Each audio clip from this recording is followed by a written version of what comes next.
Hey guys, what's up?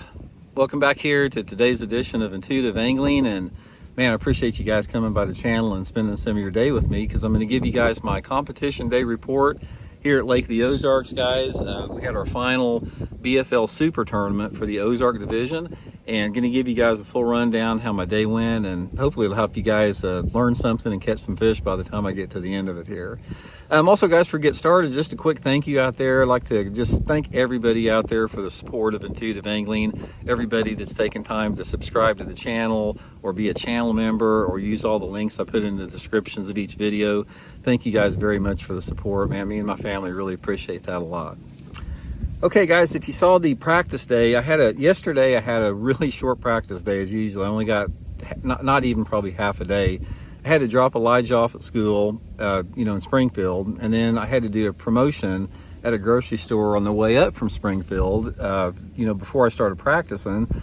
So I got on the lake yesterday about 10:30, and then I had to get off the lake early because I had some stuff to do. So I only got about 4 hours to fish yesterday, and it was a grind. I didn't do very good at all. I stayed pretty much in the mid part of the lake, not a little bit up from the takeoff here, but just sort of the mid part of the lake, and sort of just picked around, tried to get a feel. I threw topwater some, flipped a jig some, just mixed it up with a little bit. And guys, I didn't catch much at all. So anyway, my plan was for this tournament was I was already locked in the championship. I was, I think, 13th or 14th going into the points, so I didn't even think I had to catch one, or I'm sure I didn't even have to catch one to make it. So I wanted to do a little bit of gambling today, so I decided to do my favorite thing here and fill the boat up with gas, fill the Vexus 1980 up with gas, and freaking ran to the other end of the lake and started fishing. Now, before I get into my tournament report, I want to make one commentary here on Lake of the Ozarks.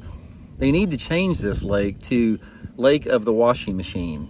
Guys, it was stupid out there today coming back. It was like a 4th of July. There were, it just seemed like thousands of boats running everywhere. There wasn't a puff of wind, and there was like 3 and 4 footers like a washing machine all over the lake. Now, I want somebody to answer me something. Drop a comment if you guys can explain this to me. How in the world is there so many dudes up here that drive these 40-foot brand new $1 million freaking Scarabs and whatever those things are, those luxury boats out there that go balls to the wall? They're all over the place, like $1 million boats, and then they pull up to their $500,000 dock and then go up to their $3 million lake house on the top of the hill, which is their weekend house. Can somebody please explain to me how do hundreds and thousands of people here on Lake of the Ozarks afford that type of lifestyle? I want to know, because I got looking at it today. It's like, where is all this freaking money coming from? And most of these dudes are like 30 years old with no shirt on out there. It's like, I don't know, man. It's like, is the whole Kansas City, the NFL football, the whole NFL football league have houses up here? But anyway, drop a comment if you guys can figure that out. Okay, guys, anyways, ran all the way up there. It took a long time to get up there. The water was down a little bit. I wanted to be careful. And anyway, I got up there, and my plan was I was going to be flipping and maybe some shallow cranking. Started off right off the back. I caught one, almost a keeper, probably 14 7/8, about an eighth of an inch short. And then, like, within the first 10 minutes, I caught a big one. That one you saw in the thumbnail. This was what I was throwing, guys. My Blaukat Throwback jig here.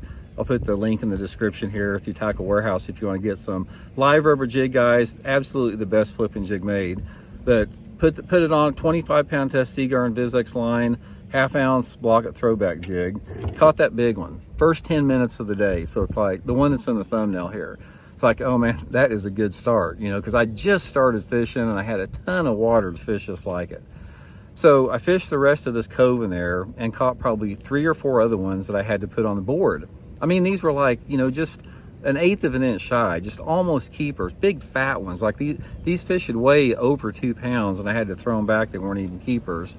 So after that first, and you got to realize here, guys, I'm way up there, and I didn't make my first cast until 8:45, and I've got to leave at probably no later than 1:30 because I got to get gas coming back. So you got to realize I'm not going to have much time, to fish. So I Fished that first cove, had that one big one, didn't catch any more keepers, and then started running some of my other stuff, all my milk run that I fish on the upper end of the lake, and started the same thing, guys. I was catching 12 inchers, 14 inchers, 14 and a half inchers. Finally caught my second keeper. This was about probably about noon or so. I just caught my second keeper, and I hadn't, at this point I already got gas, so I've got I feel that I've got to start running back, because I know it's going to be rough with the boat wake, so I'm going to have to start running back, probably 1:45 or something like that. So I've got about another, a little over an hour to fish. Fish around there. Again, a lot of short fish, some almost keepers. So here it is. I've got 2 fish in the boat, and I've got, it's time to go, because I don't know how rough it's going to be. And I start running down there. I run about 30 miles down the lake, and I get down there to where I can pretty much gauge how long it's going to take me to get back. So I felt that I had probably, I don't know, maybe 25 minutes left to fish. Got 25 or 30 minutes left that I can still fish. So I knew that I could catch some keepers just throwing a crankbait around the boat docks. I didn't want to do that because I wanted to stay with the jig to try to catch big ones, and I did catch the big one on there. I kept thinking if I stayed with the jig, I'd eventually get 2 or 3 big ones. But I've got, like 25 minutes to fish left, and I've only got 2 fish in the boat. So I pick up my crankbait. Right off the bat, guys, the first dock I went to, I caught 3 keepers on one dock on the crankbait. So that gave me a limit, but they were, small keepers.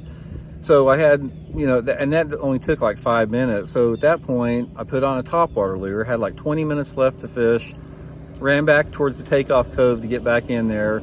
Rough as a freaking cob. There was those big wake making bastards were everywhere, guys. I'm talking these big giant boats. It was just like everybody was just getting beat to death. I saw other guys running next to me, and everybody's like boom, boom, boom. So got back to the takeoff creek, threw a buzzbait around for like the last 20 minutes and never had a bite. So I wound up catching a limit that weighed almost 11 pounds. I think I finished 30 something in the tournament, clinched my spot to the BFL, regional championship at Grand Lake in October, which was the goal. But, I'm surprised they caught as many fish. I thought, from my feel of the tournament, I thought that 10 or 11 pounds might put you in the top 25, but like, again, I finished in the 30s somewhere here with that. So it's one of those deals. I stayed with what my strengths were. I stayed with what I thought, could catch a big limit of fish. And after catching that big one, I thought I was on my way. But the problem